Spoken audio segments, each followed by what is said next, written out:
Halo pemirsa, jumpa lagi dengan saya Otniel Giovanni di Ruang Teh UC TV.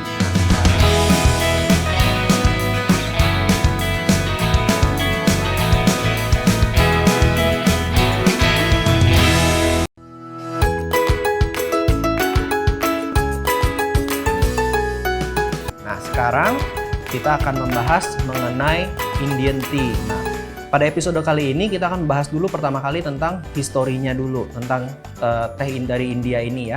Banyak yang mengira bahwa teh dari India itu datangnya emang dari dulu sudah ada di India.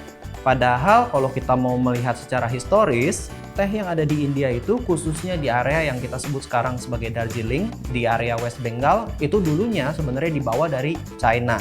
Sampai sekarang pun sebenarnya masih banyak perdebatan nih mengenai teh India dan teh China. Apakah sebenarnya India itu dulunya udah punya teh apa belum sih gitu kan? Nah, sebenarnya di India dulu sekalipun sudah ada teh ya, tapi kalau untuk di daerah Darjeeling, nah ini dulu bawaan dari China. Kapan sih bawanya? Nah, itu sekitar 200 tahun yang lalu atau tepatnya itu sekitar tahun 1820-an. Jadi ceritanya dari Cina bibit-bibit pohon teh ini dibawa oleh siapa? Oleh para orang dari Inggris ya. Cuman pada tahun-tahun itu, pada abad itu terjadi ada bisa kita sebutnya sebagai Opium War ya. Pada waktu itu adalah dari Cina itu sudah mulai mengkat yang namanya supply teh ya untuk orang-orang Inggris. Jadi pada zaman dahulu di Cina orang-orang Inggris itu mengambil teh itu langsung di sana. Ya, jadi teh itu diperuntukkan untuk orang-orang Inggris ya, langsung dikirim dari Cina ke Eropa. Cuman pada tahun-tahun itu setelah Cina melakukan suatu revolusi, ya ada perubahan pemerintahan, perubahan struktur. Nah itu mulai mereka memutus hubungan dengan Inggris.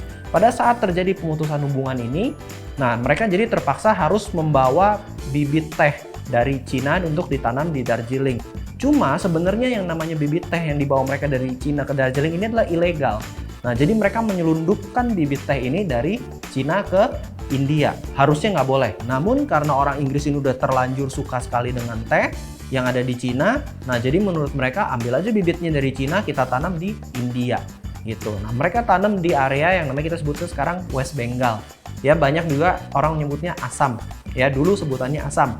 Nah, kemudian West Bengal. Nah, habis itu mereka mulai bawa lagi tuh ke area yang disebut sebagai Darjeeling. Nah, Darjeeling ini dulunya sebutannya bukan Darjeeling, tapi kita sebutnya Dorje karena memang banyak thunderstorm sama rain. Jadi kalau di sana itu memang karena perbedaan cuacanya banyak sekali, nah jadinya tehnya itu nanti hasilnya per musim itu akan beda-beda. Makanya kalau kita mau membahas tentang teh India, ya selain daripada perbedaan estate-nya atau perbedaan kebunnya, kita juga akan ngomong tentang perbedaan dari kapan teh itu dipanennya. Nah, beda sekali sama di Cina. Kalau di Cina kan kita panennya kadang-kadang ada yang setahun sekali, ada yang setahun 2 kali gitu ya. Ada juga yang setahun 4 kali. Nah, kalau di India ini bisa agak lebih sering. Karena apa? Misalnya kita panen ada namanya first flush. Nah, jadi dia panennya itu pas spring. Terus kemudian ada juga second flush, ada third flush, ada autumnal, ada lagi monsoonal, seperti itu. Jadi dia punya hasil panen itu nanti akan berbeda-beda. Pada tahun dulu yang terkenal itu dari Cina dibawa ke India adalah black tea. Jadi makanya di India itu dari dulu sudah dibiasakan untuk memproduksi teh namanya black tea. Namun karena proses pembuatannya itu berbeda di India dan di Cina, maka hasil dari proses pembuatan black tea di India ini jadinya berbeda dengan yang ada di Cina. Nah, sampai sekarang jadinya proses pembuatan black tea di India ini tetap berbeda sama yang ada dari Cina. Gitu ya. Walaupun sekarang sudah mulai ada penyesuaian, ya kan udah mulai banyak informasi-informasi mereka bisa dapat dari India, ya kan tukar pikiran antara India dan Cina, ya segala macam itu sudah mulai mereka bisa pelajari.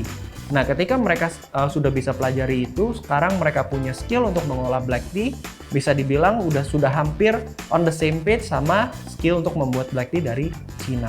Tapi tetap saja pembuatannya pun berbeda, seperti itu. Nah, jadi kalau kita mau bahas lagi tentang teh dari India, kita juga ngomong soal season. Nah, yang pertama, spring. Nah, pada saat first flush, teh dari India ini biasa akan diolah tetapi dengan tingkat oksidasi yang tidak sekuat pada saat dia diproduksi pada saat di summer. seperti itu.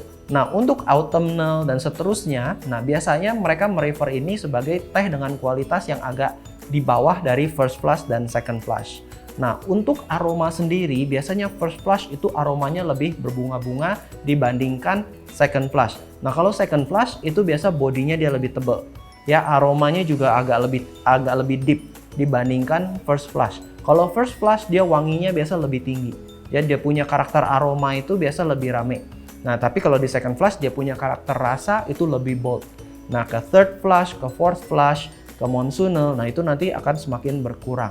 Nah, jadi kalau kita mau cari yang high quality itu kebanyakan mainnya di first flush ataupun second flush. Tapi bukan artinya yang di autumnal atau yang di monsoonal ini less quality, bukan. Nah, ini nanti memiliki kategori atau memiliki grading tersendiri lagi, terpisah. Jadi kita nggak bisa bandingin nih yang teh dari first flush, second flush, third flush, monsoonal, kita nggak bisa bandingin antara flush. Kita akan bandinginnya first flush dengan first flush, second flush dengan second flush. Nah, demikianlah kalau kita mau membahas tentang teh di India dari sisi historis maupun perbedaan seasonnya. Nah, setelah ini saya akan memberikan informasi bagaimana sih caranya kita untuk menyeduh yang namanya teh India itu seperti apa. So, stay tune di Ruang Teh UCTV.